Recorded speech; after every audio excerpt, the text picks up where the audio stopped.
G'day and good morning from Australia. Welcome back to Catch the Spur. And can I just say how exciting it is to have football back? It was really excellent having a game at 9:30 last night local time here in Australia. So let's get straight into the analysis. So as you all know, this is the most exciting part of the season. Now that games have begun, we can work on our game analysis. We do have a slightly different team that we had under Robert last year, and we do play a very different style of football, even if we do still play the 4-3-3. So today we're going to start talking about the starting lineup and where I was surprised.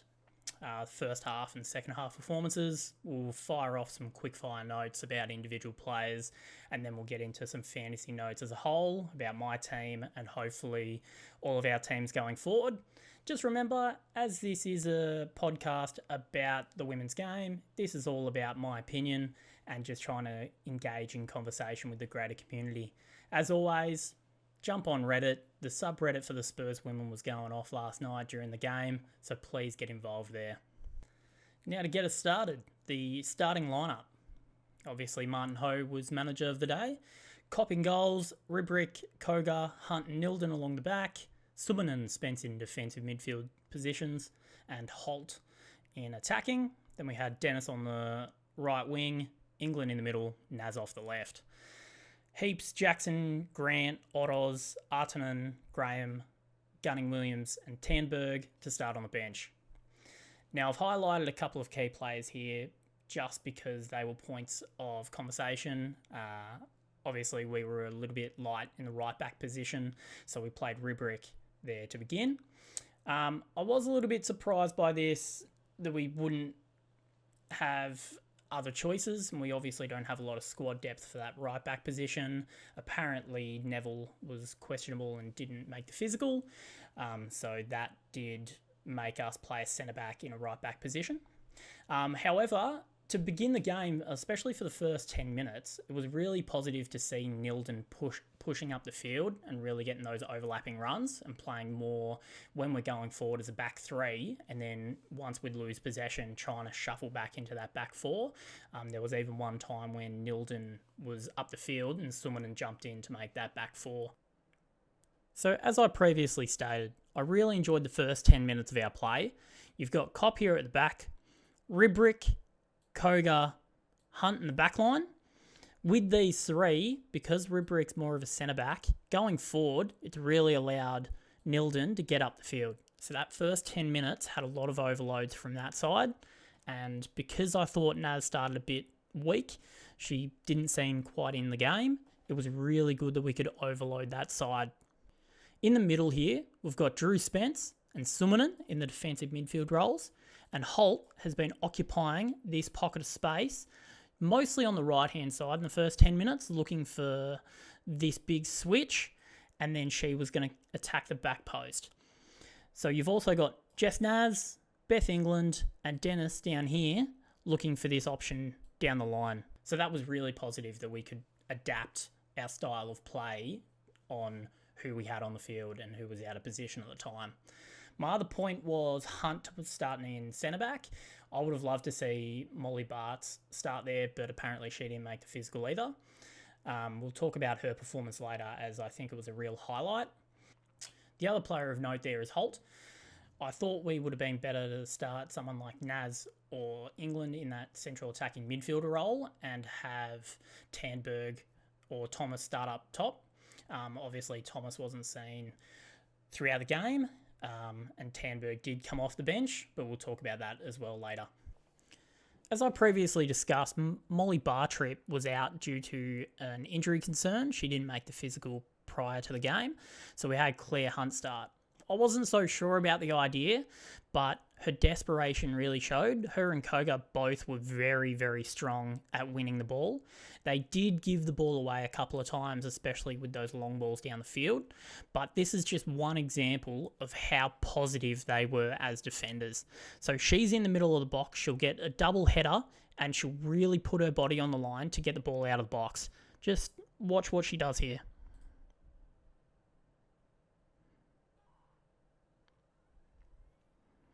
She's wide awake, sees the deflection, really drives towards that ball, which allows Spence to get it out. This kind of positive defending was excellent yesterday, and I can't wait to see how her and Koga continue.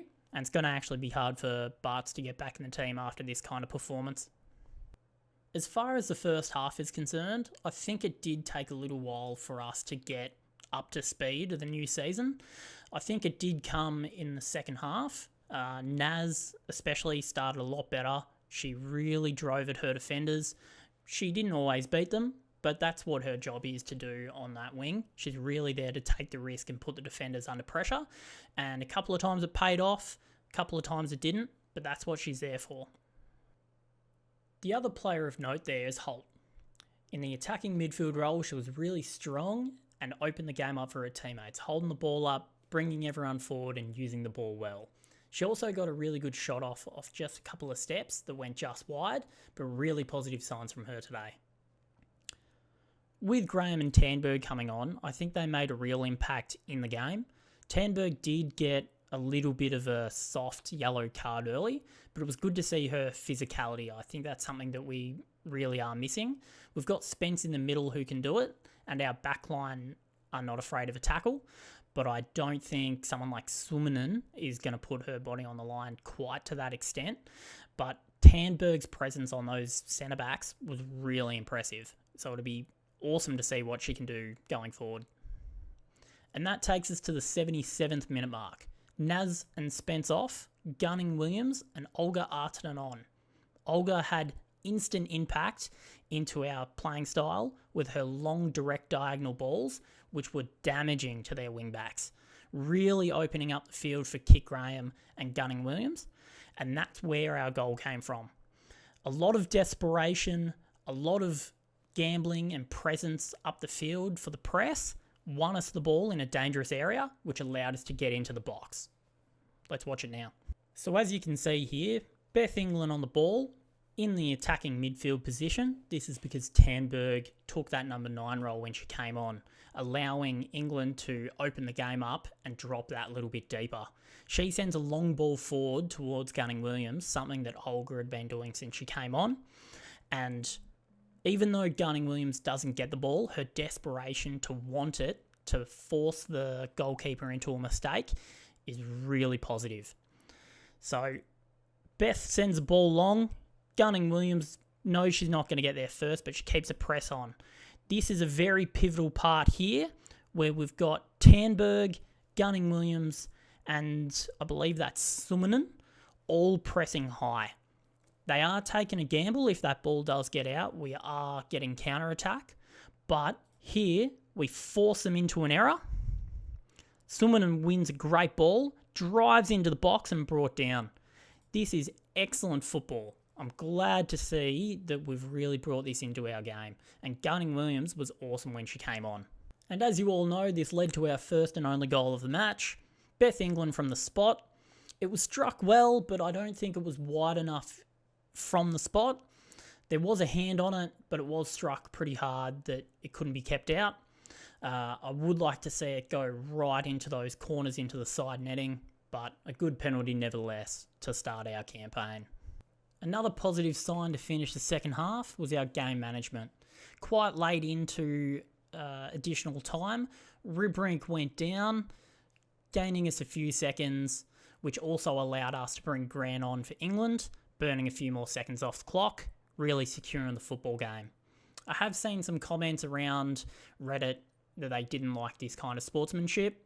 However, it is a part of the game, and it's been very well established over the last few years that only about 65 minutes is actually ever played in a football game, and the rest is time when the ball goes out and the clock runs down, and the additional minutes don't quite add up to that amount of time that was lost.